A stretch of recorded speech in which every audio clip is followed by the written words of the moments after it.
आज का टॉपिक बहुत ही ट्रेंडिंग है। आज का टॉपिक यह है कि व्यक्ति को 20s की एज में क्या करना चाहिए।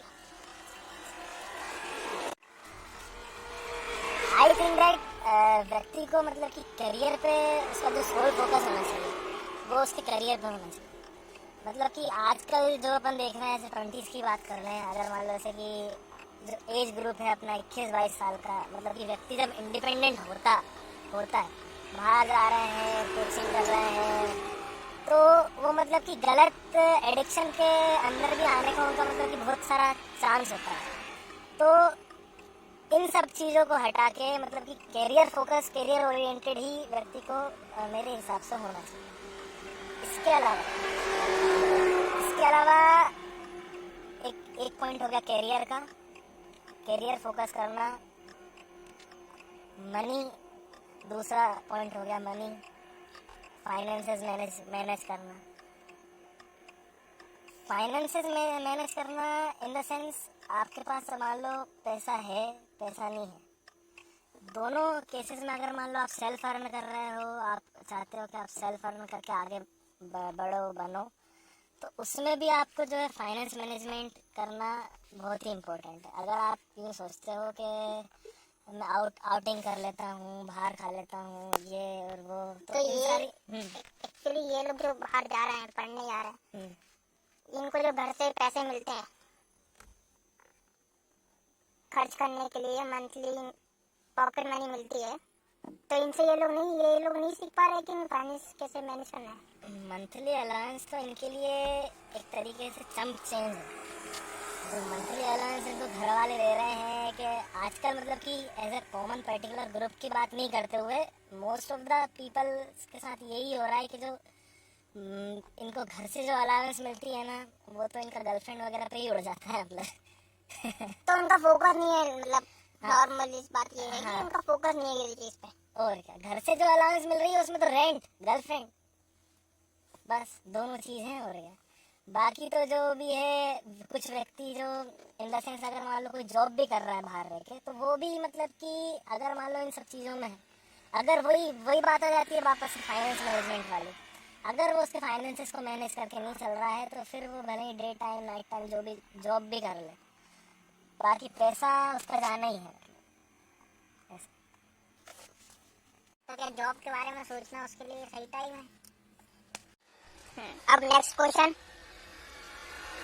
तो ये जो है कि आजकल जो बच्चे बाहर निकलते हैं, जैसे अपन ने अभी पहले बात करी कि फाइनेंस की जो बात है, बच्चे जो जैसे ही बाहर निकलते हैं, अलग जो है उनका बाहर के वर्ल्ड से वो होता है, तो वो सोचते हैं कि उनको फाइनेंस मैनेज करने के लिए उन्हें जॉब करनी चाहिए। जैसे ही वो पढ़ने जाते हैं, वो उन्हें लगता है कि यार मैं पढ़ भी रहा हूँ, साथ में मैं जॉब कर लेता हूँ, तो इसका क्या वो है, क्या सही है उनके लिए जॉब करना? उन्हें लगता है कि घर की कुछ मदद हो जाएगी इससे। जॉब करना अपनी जगह सही है, लेकिन अगर आप ये सोच रहे हो उससे कि घर की मदद हो रही है तो वो गलत है। अगर व्यक्ति बाहर जा रहा है तो उसको जॉब करने की नीड क्यों? जॉब करने की नीड उसको जब भी पड़ रही है जब उसको घर से जो अलाउंस है उसमें उसका खर्चा नहीं हो पा रहा ये। इसके अलावा अगर मान लो आप पर अब ये है ना कि जैसे मतलब वो बाहर बंदा जा रहा है कि वो पढ़ेगा, अच्छी जॉब करेगा तो उससे उसके बाद अच्छा पैसा आएगा, लेकिन और वो पढ़ने से पहले ही वो सोच रहा है कि मैं पैसा कमाने लग जाऊँ, तो ये क्या सही चीज़ है? पढ़ने से पहले आप अगर मान लो फिर पढ़ाई क्या के लिए कर रहे हो, मेन जो आपका एजुकेशन लेवल बढ़ाने का जो मेन गोल है उस पर रिफ्लेक्ट करो। फिर आप अगर मान लो आप पढ़ाई कर रहे हो तो फिर आपको अभी जॉब की क्या ज़रूरत है? ये अलग बात है कि उसके घर की कंडीशंस ऐसी नहीं है कि मतलब उसको सही से पढ़ा सके, या फिर मतलब उसकी कोचिंग का खर्चा, उसका खाने पीने का, रहने का खर्चा दे सके। अगर इसके लिए वो अलग से जॉब कर रहा है तो फिर ठीक है, ये तो भाई ये तो नॉर्मल है। ये तो कई बार क्या है, मिसअंडरस्टैंडिंग हो जाती है, बच्चे को पता नहीं है उसके घर का फाइनेंस क्या है, उसे जो उसका मंथली अलाउंस मिलता है बाहर के लिए उसे लगता है कि ये कम है, हो सकता है मेरे घर वालों की फाइनेंशियल वो डाउन है तो मैं जो है अलग से जॉब कर लेता हूँ। अगर उसकी ये सोच है तो I think is doing great. यानी कि अगर मान लो वो ये सोच रहा है कि मेरे घर वालों की फाइनेंशियल कंडीशन अच्छी नहीं है और मैं बाहर रह के पढ़ना चाहता हूँ, तो उसका जॉब करना जायज़ है। लेकिन अगर मान लो जॉब के वजह से अगर आपका जो पढ़ाई पे स्टडी पे इफेक्ट हो रहा है, तो फिर आपका फिर बाहर रहना भी निरर्थक है एक तरीके से देखा जाए। फिर तो उसका मतलब ध्यान डाइवर्ट हो रहा है ना, मतलब वो जो मेन चीज जिसके लिए गया है कि पढ़ाई करे, जिसके लिए उसके घर वालों ने भेजा है कि ये पढ़े जाके ताकि उसकी अच्छी जो है जॉब लगे, उससे तो वो डाइवर्ट हो रहा है ना फिर उधर। इसमें मेरे हिसाब से एक तरीके से क्या ग्रीड फैक्टर भी आ जाता है। व्यक्ति अगर मान लो जब स्टडी की एज में है ना, अगर वो फिर उस टाइम उसको जब पैसा दिखने लग जाता है कि अगर मान लो चलो जॉब कर रहे हैं, पैसा आ रहा है, मंथली अलाउंस पूरी हो रही है, तो फिर वो उसका जो स्टडी पे से जो ध्यान रहता है वो धीरे धीरे कम होने लगता है। फिर वो उसको जॉब और वो पैसा ही अच्छा लगेगा।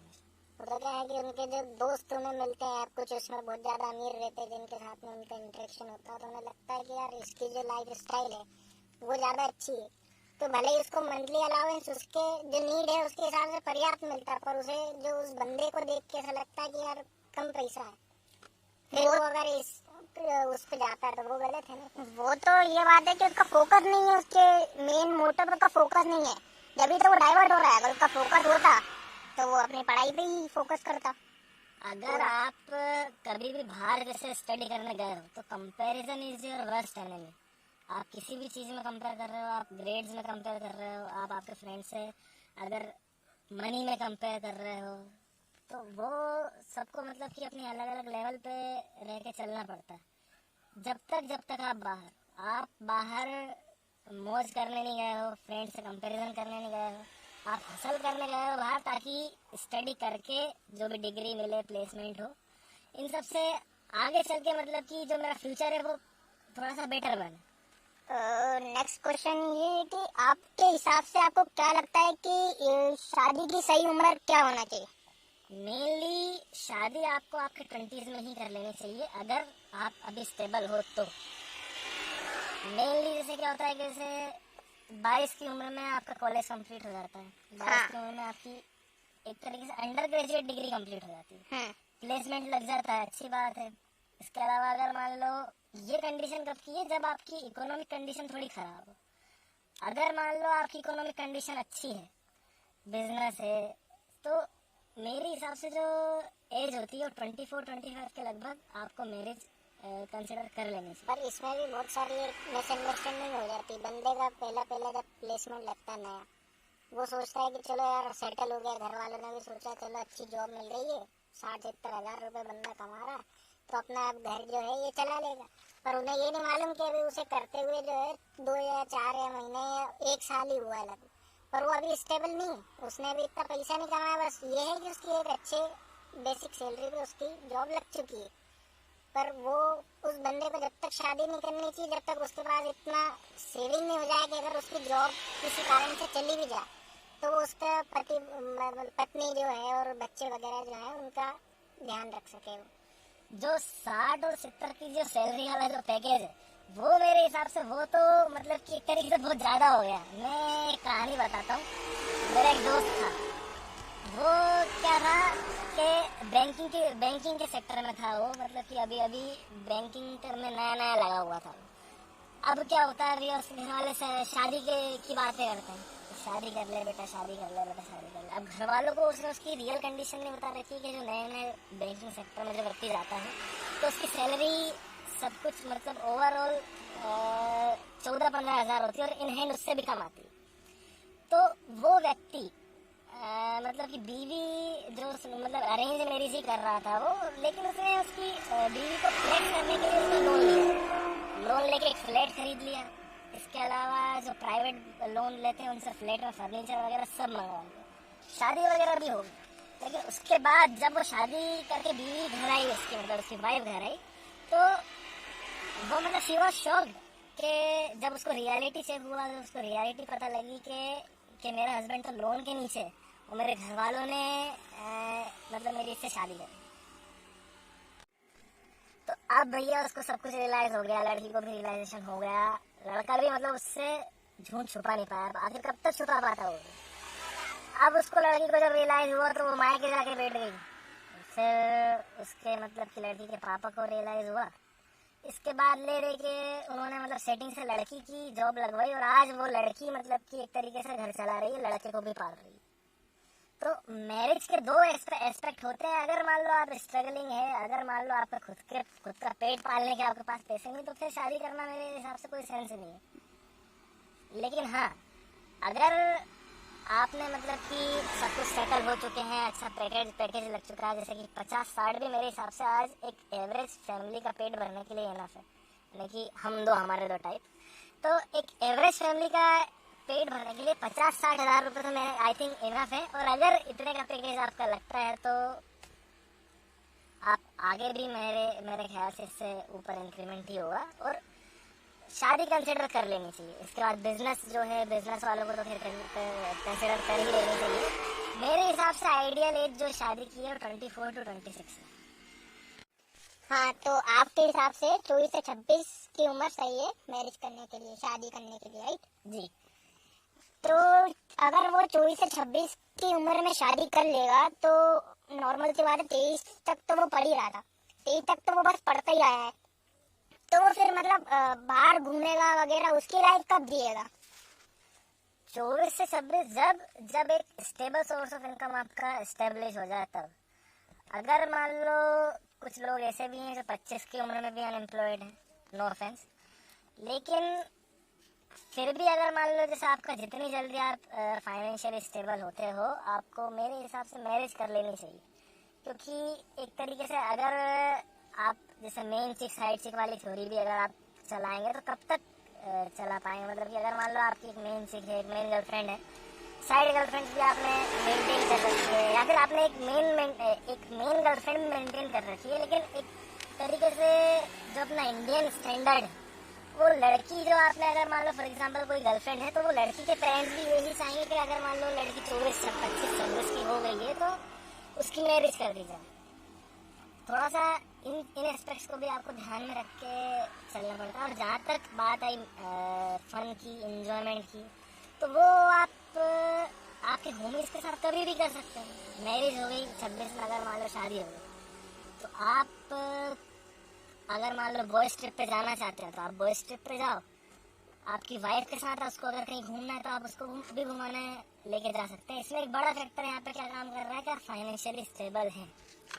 फाइनेंशियल स्टेबिलिटी तो ठीक है, फाइनेंशियल स्टेबल बंदा है या नहीं, पर जब उसकी शादी हो जाए तो उस बंदे पर कुछ रिस्ट्रिक्शन आ जाते हैं। उसकी पत्नी उसे घूमने जाने से मना करे तो कि आप अपने होमीज के साथ में, और अगर वो मना नहीं भी करे तो उसके ऊपर खुद के ऊपर थोड़ा सा रिस्पॉन्सिबिलिटी होती है, बर्डन होता है घर का कि अरे नहीं, मैं अगर घर पे नहीं हूँ तो मेरे घर का ये सामान खोलना आएगा, मैं कहीं ट्रिप पे जा रहा हूँ तो ये सब कुछ काम करेगा। उसके लिए स्टेप मतलब तैयार रहना चाहिए कि अगर वो कभी कल से आपसे कहती है कि मैं गर्ल्स ट्रिप पे जा रही हूँ तो आप उसको अलाउ करो। तो ये तो मतलब एक तरीके से मतलब फिर ये वेस्टर्न कल्चर नहीं हो गया।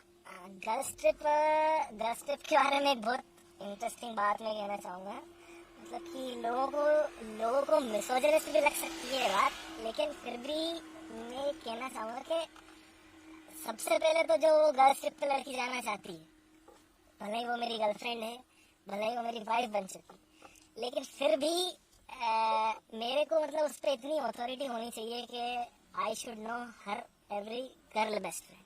यानी कि मेरे को जिन लड़कियों के साथ वो हैंग आउट करती है, भले ही वो मेरी वाइफ बन जाए, एक इमोशनल ट्रस्ट हो जाए, उसके बाद भी it's for her safety of course.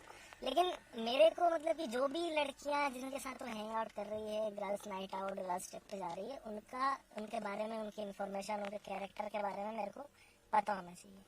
क्यों? क्योंकि उसके ऊपर मतलब कि एक as authority, as a responsibility एक जो मेरी वाइफ है या फिर मेरी गर्लफ्रेंड है, इतना मेरा उसके ऊपर हक बनता है कि उसकी गर्ल नाइट आउट के बारे में मुझे पता। फिर इतना ही हक उसका भी आपके ऊपर होना चाहिए फेमिनिस्ट तरीके से अगर उसे देखा जाए तो, कि वो आपसे पूछ सके आपके दोस्त के बारे में पूरा वो कैरेक्टर वगैरह उनका जानो। इसमें आपको ऑफेंड नहीं होना चाहिए। फिर अगर उस पर इतनी अथॉरिटी रखना चाहते हो तो सेम अथॉरिटी उधर भी देनी पड़ेगी।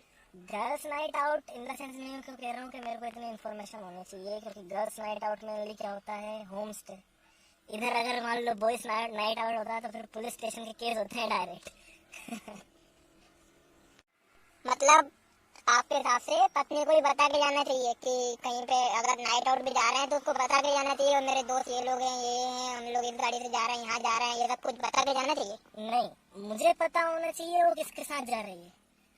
मतलब आप नहीं बताओगे उसे कि आप किसके साथ जा रहे हो, कहाँ जा रहे हो। मैं अगर बाय चांस अगर आपके साथ कोई दुर्घटना हो गई, आप बता के नहीं गए किसके साथ गए, मैं उसको क्यों बताऊंगा? बॉयज को बता के जाऊंगा ना। अर्धांगिनी नहीं ना, राइट? अर्धांगिनी वगैरह अलग बात है। कल से आपकी लाइफ भी नहीं रहे, रास्ते पे आप कहीं जा रहे हो, भगवान न करे कोई ट्रक आके आपको उड़ा दे, उसे पता ही नहीं है कि आप कहीं बाहर गए हो, कहीं आपने बोला मैं इधर जा रहा हूँ, उसे पता ही नहीं है। एज अ फीमेल फिर मिसोजिनी हो गई इधर, कोई बात नहीं। एज अ फीमेल अगर मान लो मैं उसको बता के भी जाता हूँ तो ज्यादा से ज्यादा क्या होगा? इसके अलावा मैं मेरे बॉयज को बता के जाऊंगा उन्हें कि भाई लफड़ा हो गया, गाड़ी लेके आना। Boys will roll up. अच्छा, मतलब आपके हिसाब से ये है कि अगर वो नाइट आउट करेगी, अगर आपकी वाइफ नाइट आउट कर रही है उसके साथ मतलब गर्ल्स नाइट आउट कर रही है, गर्ल्स नाइट आउट कर रही है, ठीक है नॉर्मल। फिर अगर उनका एक्सीडेंट हो जाता है कहीं पे भी, मतलब थोड़ा बहुत गाड़ी एक्सीडेंट होता है, पुलिस वाले ने गाड़ी पकड़ ली, नॉर्मली पुलिस वाले ने गाड़ी पकड़ ली, तो वो लोग अपनी जो उनकी जो गर्ल्स गैंग होगी उनको फोन करके ये नहीं कह सकती कि अरे हमारी गाड़ी यहाँ पकड़ ली तो आ जाओ। She is gonna call me, you know, I am the man of the house. पर यहाँ ट्रस्ट इशू आ जाएगा ना, ये तो फिर मैन सुप्रीमेसी वाली बात हो गई।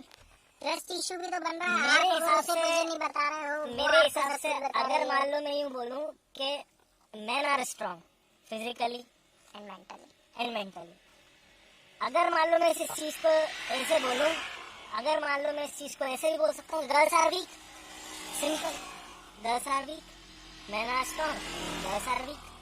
लेकिन बात तो एक तरीके से बायोलॉजी करेक्ट है ना, कि अगर आप मेंटली और फिजिकली आप देखो तो एक तरीके से a man can handle more stress than a woman।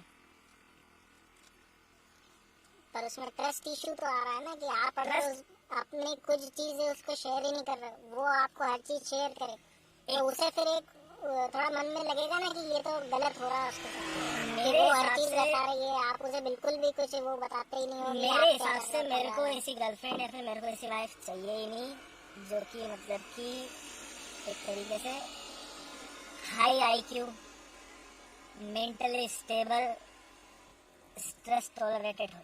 मुझे चाहिए एक सिंपल, स्वीट और लाफिंग गर्ल। तो जो आपको क्या लगता है आज के मॉडर्न जमाने में आपको ऐसी गर्ल या वाइफ मिल सकती है जो आपसे बिल्कुल कोई सवाल पूछे ही ना, या तो इसके लिए आपको वो पीछे 10-20 साल पुराने जमानों में जाना पड़े, 1990s के जमाने में, किशोर कुमार के जमाने में जाना पड़ जाए? मेरे हिसाब से इंडियन कल्चर में अभी भी गर्ल्स ऐसे मिल सकती है, वेस्टर्न कल्चर में आपको फिर विलेज वाली गर्लों के पास जाना पड़ेगा। आप मॉडर्न फिर आईक्यू वाली गर्ल नहीं ला सकते उधर।